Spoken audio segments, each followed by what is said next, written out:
নমস্কার সবাইকে, শুভ সকাল। সকালবেলায় বেরিয়ে পড়লাম, এক ট্রিপ কাজ ছিল, তাই সকালবেলায় গাড়িতে জল টল দিয়ে প্রণাম টনাম করে তারপর তোমার লোডিংয়ে গাড়ি লাগাবো। এই কালো রঙের গ্রানাইট পাথর লোড হবে আর কিছু টাইলস লোড হবে, তাই মালটা যাবে জামনার দিকে। তাই গাড়িতে সকালবেলায় শুরু করালাম দাদাদেরকে দিয়ে দাদারা মাল লোড করা শুরু করে দিয়েছে।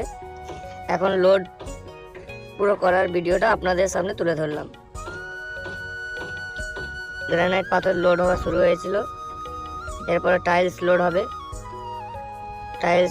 টাইলস মোটামুটি প্রায় লোডেড কমপ্লিট। ভিডিওটা স্পিড করা আছে বলে আপনাদের হয়তো একটু বুঝতে অসুবিধা হবে, কিন্তু ভিডিওটা লম্বা হওয়ার জন্য ভিডিওটা একটু স্পিড করা হয়েছে। পার্টির ঘরের সামনে গিয়ে আবার খালি কিভাবে হয় আপনাদের